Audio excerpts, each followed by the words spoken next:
Oke, ketemu lagi kita di kelas 11 IPS dalam pelajaran ekonomi bab baru, yaitu bab 9.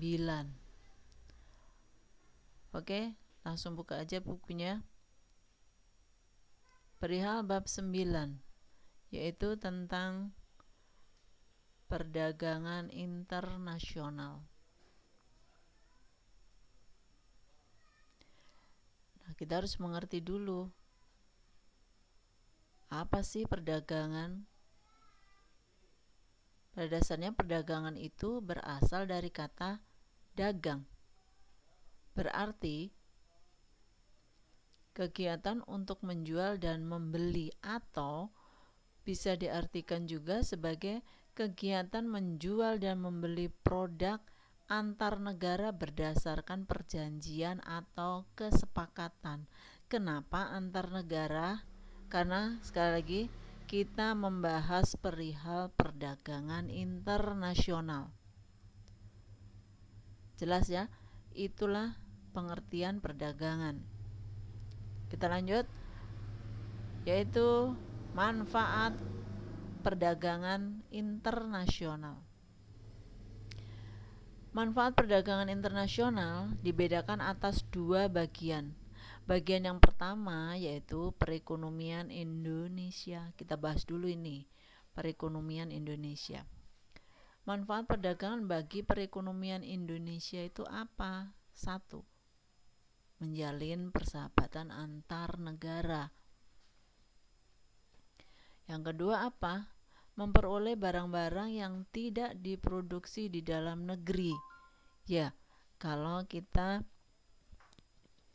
tidak ada produk yang ada di dalam negeri, ya terpaksa kita harus mengimpor. Jadi negara tidak bisa menghasilkan sendiri, berarti terpaksa kita harus membeli barang-barang dari luar negeri. Lanjut, yang ketiga apa? Transfer teknologi modern. Ya, kadangkala teknologi negara lain dengan negara kita dengan negara lain beda. Misal, karena kita melakukan perdagangan internasional, maka kita bisa melihat teknik-teknik dalam hal produksi negara lain itu bagaimana, atau bahkan cara-cara memanajemen itu produksinya lebih baik, maka kita ikut menirunya, bisa juga seperti itu. Lanjut, contoh yang lain. Maksudnya yang keempat, yaitu manfaat perdagangan internasional menambah devisa negara dari ekspor. Iya, kalau kita mengekspor, yang kita ekspor itu kan barang dan jasa. Otomatis kita barang yang kita ekspor itu akan menambah devisa, akan menambah keuangan kita, akan menambah mata uang kita. Kita ambil contoh aja, misalnya kita mengekspor barang dan jasa, dari jasa saja misalnya. Pernah dengar yang namanya pahlawan devisa? Nah, disebut pahlawan devisa karena dia menghasilkan devisa. Contohnya siapa? Ya mereka TKI ataupun yang disebut TKW itu. Karena mereka bekerja di luar dan menghasilkan devisa. Akhirnya merupakan pemasukan bagi suatu negara. Nah, itu manfaat. Lanjut ya, membuka lapangan kerja baru. Ya, tentunya dengan adanya perdagangan internasional akan membuka yang namanya industri-industri baru, dan adanya industri-industri baru akan banyak merekrut tenaga kerja. Otomatis pengangguran mulailah menurun atau berkurang. Lanjut yang keenam, mempercepat pertumbuhan ekonomi. Ya, kalau pengangguran mulai berkurang, ataupun kriminalitas sudah mulai berkurang, otomatis pertumbuhan ekonomi itu sudah mulai stabil. Dan kalau ekonominya stabil, berarti harapannya apa? Masyarakatnya menjadi makmur dan sejahtera. Itu manfaat bagi perekonomian Indonesia. Sekarang yang kedua, yaitu bagi pebisnis. Tentunya pebisnis mempunyai kesempatan untuk melebarkan sayapnya dengan satu, ya memperluas pasar dan menambah keuntungan. Kalau kita melakukan kerjasama atau melakukan perdagangan internasional, otomatis memperbanyak pembeli. Nah, kalau banyak pembeli, otomatis menambah keuntungan bagi pebisnis atau bagi negara itu sendiri. Yang kedua, memperoleh bahan baku. Iya, kadang karena perbedaan kondisi suatu negara, baik kondisi iklimnya atau geografinya dan lain sebagainya, tidak semua negara mempunyai bahan baku yang dia butuhkan untuk produksi. Maka terpaksa negara itu harus mengimpor. Itu maksudnya. Yang ketiga, menghemat biaya produksi. Ya, kalau kita melakukan perdagangan internasional, otomatis kita melihat barang-barang yang diperdagangkan di luar sana. Nah, kesempatan bagi kita untuk meniru metode-metode mereka yang canggih. Nah, metode-metode mereka yang canggih atau modern itu dengan dibandingkan dengan negara kita, kalau kita rasa produk kita sama dengan negara lain, kenapa tidak kita tidak meniru metode-metode mereka? Maka dengan begitu biayanya bisa kita tekan. Nah, apa akhirnya? Ya, otomatis di sini bisa mendorong efisiensi produksi. Iyalah, produksinya lebih efektif. Kenapa ya tadi itu? Karena kita tekan dengan kita meniru metode-metode dari ya produk negara lain yang lebih efektif, otomatis efisien produksi juga akan kita rasakan itu. Lanjut, turut meningkatkan kemakmuran negara. Iya, karena pembisnis ini ikut di dalam perdagangan internasional, otomatis dia mempunyai peran untuk meningkatkan kemakmuran negara. Iya, meningkatkan kualitas produksi. Yang keenam, maksudnya apa?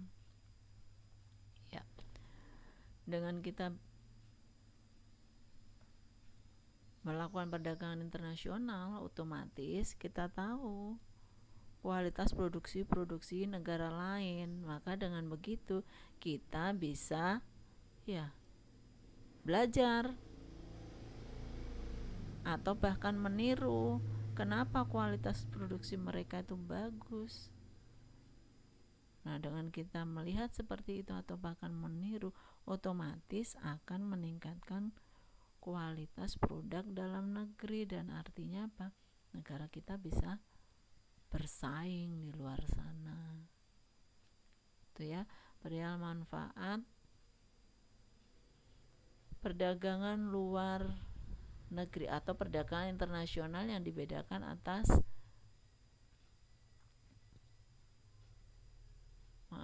manfaat perdagangan internasional yang dibedakan atas dua bagian, yaitu perekonomian Indonesia, bagi perekonomian Indonesia dan bagi pebisnis. Mana masing-masing ada 6 poin. Lanjut ya sekarang nih. Contoh. Nih, ini bukti bahwa negara kita sudah melakukan kerjasama atau perdagangan internasional dengan banyak negara. Ya, lanjut contohnya. Perdagangan internasional otomatis kita melakukan yang namanya kegiatan ekspor impor.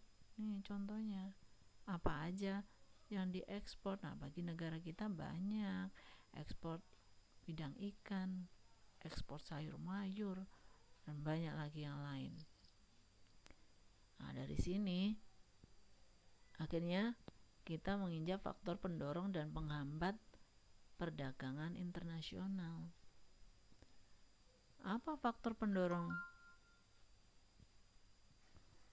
Yang pertama, faktor pendorong perdagangan internasional adalah perbedaan sumber daya alam yang dimiliki. Ya, sumber daya alam yang dimiliki berbeda satu negara dengan negara yang lain. Otomatis kalau negara lain tidak memiliki, maka saling terjadilah yang namanya tukar menukar itu, atau perdagangan itu saling membutuhkan. Kemudian faktor pendorong yang kedua, teknologi. Ya tadi teknologi itu, teknologi negara satu dengan yang lain tuh berbeda.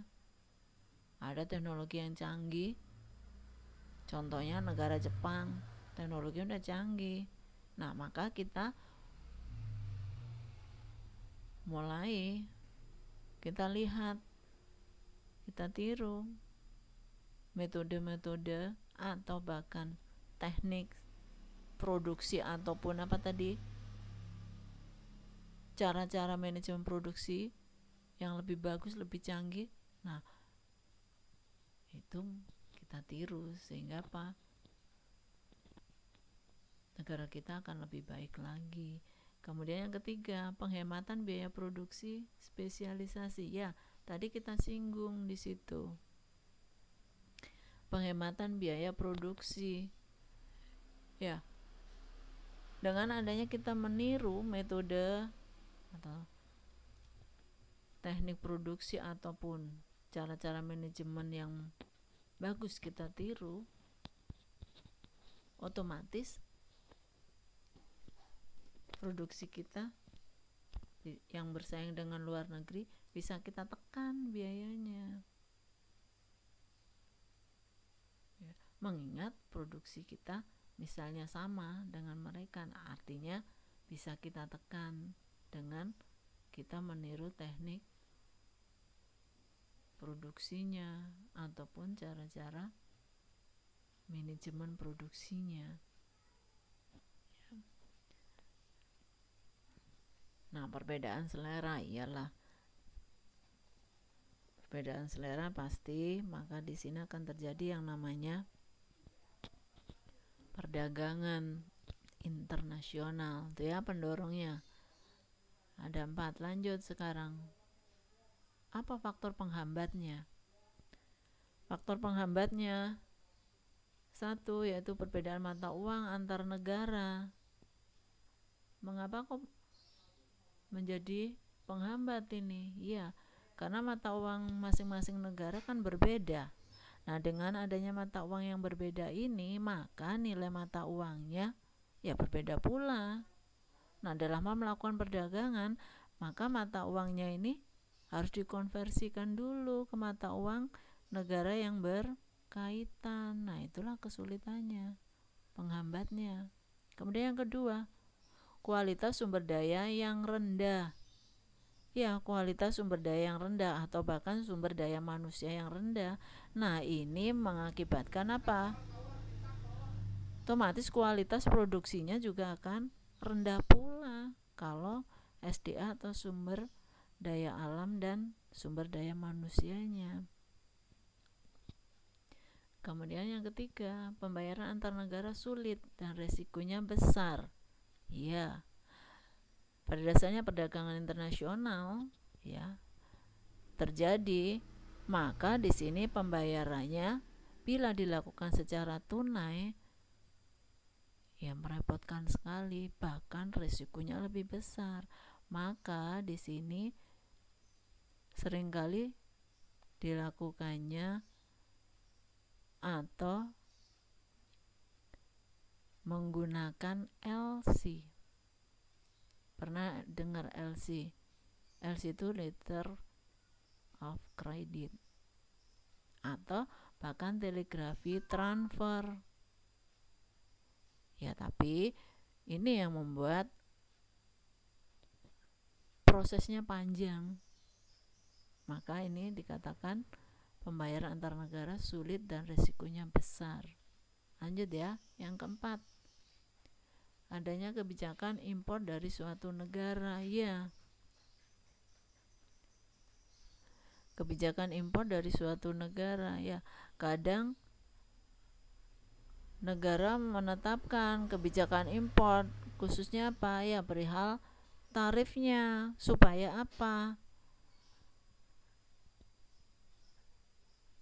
Supaya negara tidak terlalu besar importnya dibandingkan ekspor. Kalau lebih besar importnya, maka negara itu akan mengalami apa? Kerugian.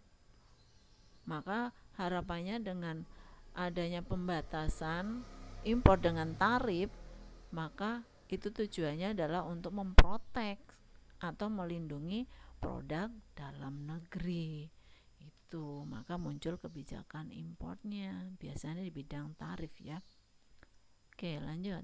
Terjadinya perang menjadi penghambat. Dia tidak usah jauh-jauh perang. Sekarang negara mengalami apa? Masa krisis atau katakanlah lesuh perekonomiannya. Kenapa? Karena terjadi apa? Musibah dengan adanya COVID-19. Tidak hanya negara Indonesia, hampir seluruh dunia. Nah, itu yang menghambat. Jadi perdagangan internasional Indonesia mengalami kelesuhan. Lanjut. Yang keenam, adanya organisasi ekonomi regional. Ya. Nah, ekonomi regional ini Indonesia akan tergabung di dalam apa? Organisasi ASEAN, Asia Tenggara. Nah, otomatis di sini ada Asia Tenggara, di sini ASEAN, di sini adalah menjadikan suatu wadah. Tentunya wadah kerjasama di sini yaitu memberikan keuntungan tentunya bagi negara anggotanya. Nah, kesulitannya di sini apa? Penghambatnya apa di sini? Ya, untuk negara yang di luar anggota akan mengalami kesulitan dalam ekspor impor barang. Karena apa? Karena negara yang di luar anggota itu tidak memiliki kesepahaman dalam keuntungan atau tidak memiliki kesepahaman untuk saling menguntungkan. Itulah kesulitannya atau itulah faktor penghambatnya. Oke ya, dari sini kita paham bahwa faktor pendorong ada 4 poin dan faktor penghambatnya ada 6 poin. Udah ya? Lanjut sekarang. Nah, sudah mendengarkan dari awal sampai akhir. Sekarang perihal tugas. Oke ya, tulis tugasnya. Selain memberikan manfaat, perdagangan internasional juga menimbulkan dampak positif dan dampak negatif bagi suatu bangsa atau negara. Pertanyaannya sekarang, tulis ya, nanti kumpulkan di Google Classroom. Apa saja, pertanyaannya sekali lagi, apa saja dampak perdagangan internasional yang Anda temuin dalam kehidupan sehari-hari dikaitkan dengan adanya COVID-19 yang melanda dunia sekarang ini?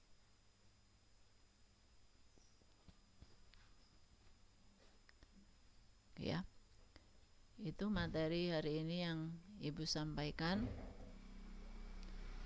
Kita lanjutkan lagi minggu depan dengan materi yang baru, yaitu teori perdagangan internasional. Ya. Pertanyaan sekali lagi sudah ditulis itu. Baik, semuanya terima kasih dan selamat pagi.